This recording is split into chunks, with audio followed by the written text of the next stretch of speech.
Now we are beginning the press conference of the President of Lithuania and the President of the European Commission. I would like to invite the President of Lithuania, Gitanas Nausėda, to begin.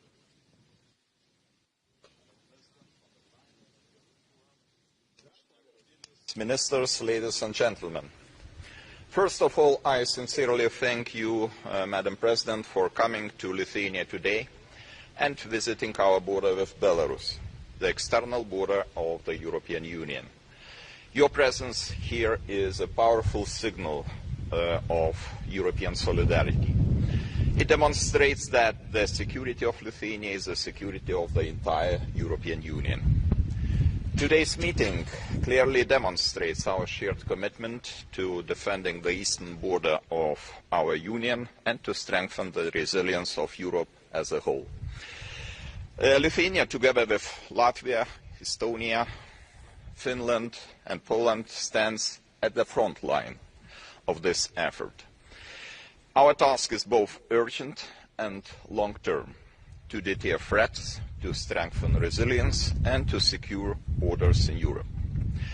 The Baltic Defence Line and the Eastern Shield are not only national initiatives. They are projects of common European interest. The threats we face are real: hostile combat drones, hybrid attacks, and the constant pressure of illegal migration on our borders.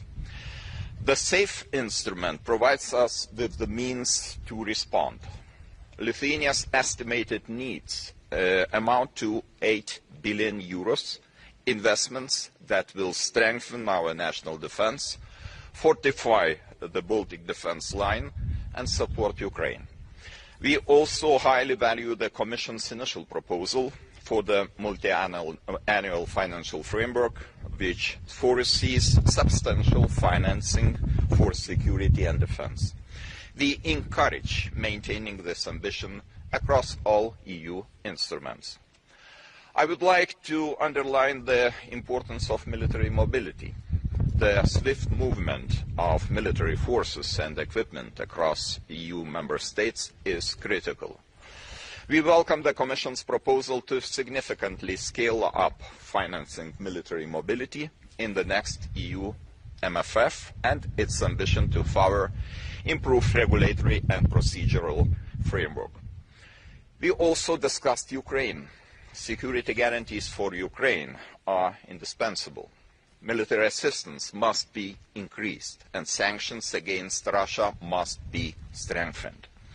19th sanctions package must target key areas such as Rosatom, oil and gas, banking and the shadow fleet, of course. Security guarantees must be credible. A strong Ukrainian army combined with a substantial European and transatlantic presence. Lithuania is ready to contribute. Finally, Ukraine's accession to the European Union is both a strategic necessity and a moral duty. EU membership is also a security guarantee for Ukraine. The year 2030 must stand as a target for Ukraine's membership. President von der Leyen, dear Ursula, I want to thank you for your personal leadership and tireless engagement. Together we are sending a strong message. Europe stands united and ready to defend freedom. Thank you. Thank you. Thank you, Mr. President. Now I invite the President of the European Commission, Ursula von der Leyen, to deliver her statement. Thank you very much, Mr. President. Dear Gitanas, thank you for the very warm welcome here. Yesterday you celebrated Lithuania's Freedom Day. 32 years ago, the last Russian troops left Lithuania, putting an end to decades of Soviet occupation. And today, Europe fully stands with Lithuania as a frontline state. You face Russia in Kaliningrad. You face Belarus on your border. You live under geopolitical and economic pressure, as well as constant military and hybrid threats. The instrumentalization of migrants, for example, is something Lithuania knows all too well. And I heard that last month 2 drones crossed your border with Belarus. All in all, let me reassure you that as Lithuania is being tested, Europe as a whole is being tested, we are with you in all possible ways, and this is also one of the reasons why I'm very glad to be here with you today. We have already made it possible to redirect cohesion funds to address economic and security challenges at the border. Now, as you mentioned, looking at the next long-term European budget, we have proposed to triple investment in migration and border protection, so a strong focus on that topic. We want that member states with a direct border with Russia and Belarus will also receive additional European funding. It's in the European interest that we have the protection of the border here, because Europe's borders are a shared responsibility. The Lithuanian border is a European border. Overall, if we look at the long-term budget, if we look at the defense topic, we have proposed a 5-fold increase in defense investment and a 10-fold increase in funding for military mobility. You have mentioned the importance of military mobility, specifically here for Lithuania. And let me reassure you that cohesion policy will remain at the heart of our budget. So, what I want to say is we continue to support both border security and strong livelihoods. Now, while the next budget is in the phase of negotiations, we need to move rapidly now and efficiently to improve our defense posture. We cannot wait for the new budget. We have to act now already. And as you know, together we have enabled financial support of 800 billion that we have together agreed. It is the National Escape Clause and it is the SAFE instrument, 800 billion euros that are accessible till 2030. Now, if I take the SAFE instrument, it will focus on pan-European defense projects. For example, capabilities to counter drone attacks. 19 member states have applied to SAFE, including Lithuania. I'm glad to say that the instrument has been fully subscribed, all 150 billion euros. And I was glad to hear, Gitanas, that the 3 Baltic states and Poland are already preparing joint procurement for the Eastern Shield initiative. This is an excellent investment of common European interest where we should focus on. You also applied, of course, for the second instrument, the budgetary flexibility. We call it National Escape Clause. You are already among NATO's top spender by GDP, and now you have requested more flexibility in the budget, like 15 other member states do too.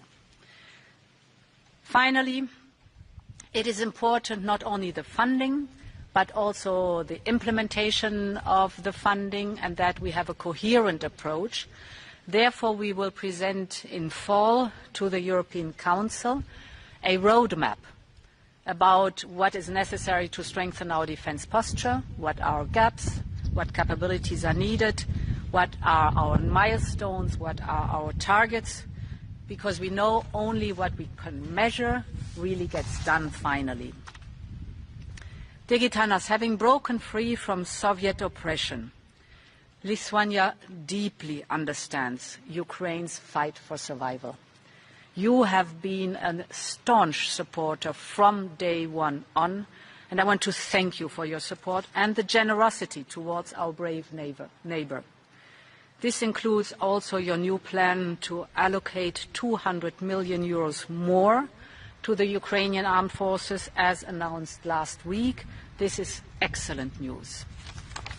And you mentioned the security guarantees. Indeed, we are working on them together also in the coalition of the willing.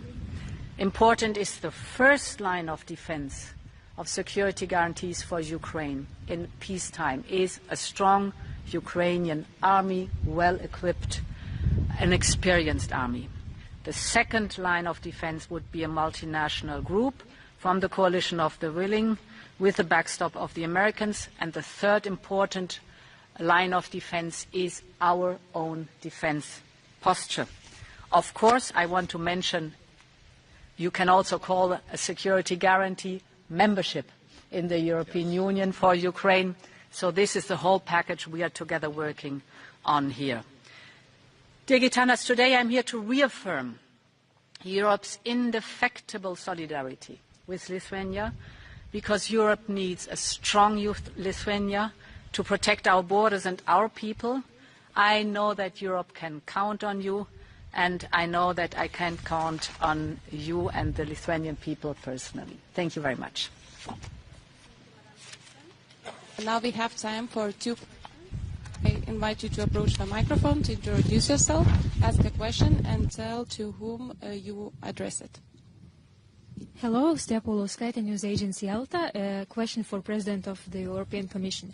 Yesterday you announced that in the next 7-year financial perspective, more funds will be allocated for migration and border management in countries that share borders with Russia and Belarus.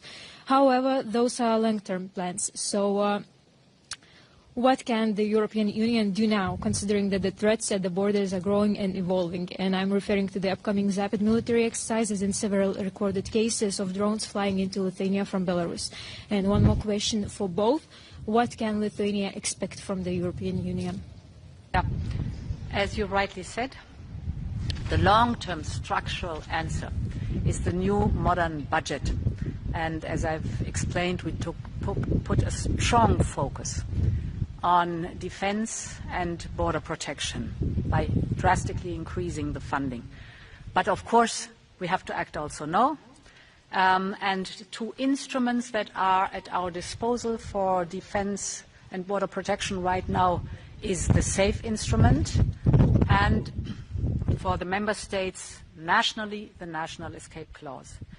We have already achieved a lot to help Lithuania cope with the constant pressure in the current budget.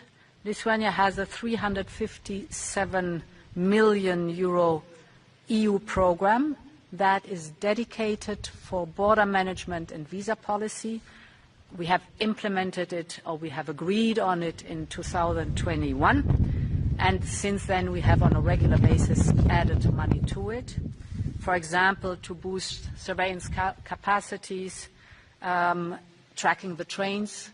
I just could see one of the trains going through Lithuania between mainland Russia and Kaliningrad, but also the financing of the purchase of a helicopter, for example. So these are very concrete examples. Finally, to cope with the migratory pressure, we have made available almost 135 million euros to Lithuania to finance electronic, state-of-the-art border surveillance systems. So you see a lot has been done specifically for Lithuania. Then there is the second layer of instruments now, like SAFE, and then there will be the next European long-term answer, that is the new budget for the European Union. We are committed to improve the security of our state border, and Madam President already mentioned the SAFE instrument, which is especially important right now. And as I mentioned, Lithuania has applied for 8 billion euros from this financial instrument. 7 billion euros will be dedicated to establishment and development of our national division until 2030. About 1 billion euros will be dedicated to the strengthening of our border and exactly in building the Baltic defense line together with our neighbor Poland. So I think those resources will come immediately. They will be spent in the most efficient way. And Lithuania understands the situation now is very dangerous, very fragile, and we have to be able to detect the UAVs which are crossing from time to time our border, and we should be able to shoot them down if needed. So this is about safety of our people, and we take this very seriously. Last question.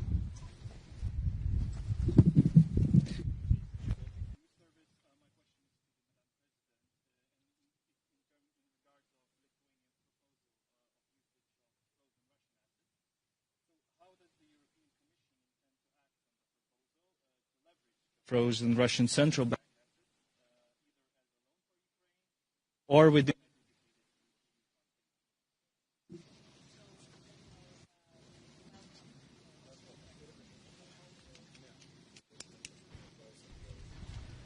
I think there we are.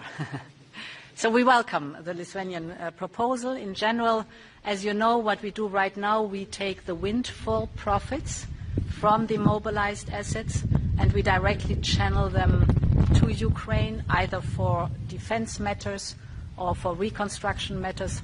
So far, 3.7 billion euros have been generated by windfall profits, and more is to come on a regular basis. But we are also reflecting on the next steps and best use of these assets, because one thing is very clear. Russia, the predator, has to be held accountable for what it did and has to pay. Has to pay for the damage and for the aggression. That has to be the principle, and therefore we are looking into an additional use of the windfall profits that are immobilized. Lithuania is committed to require the use of frozen assets, because the windfall profits was good idea, but it's not enough. We are talking about catastrophic losses Russia is responsible for. Human lives, infrastructure, buildings, transport infrastructure, and Russia, as a country who is responsible for this war, should pay. So we will be consistently trying to convince some skeptical countries which are still considering the idea of use of frozen assets, and I hope that at the end of the day we will have the final result. Good. Thank you. Thank you. Thank you. Good speech. You in front of a helicopter to have a family photo with the students of the border guard school. Yeah, they are coming. Ah, yes. Wonderful. What a good idea. Yeah, why not? Yes.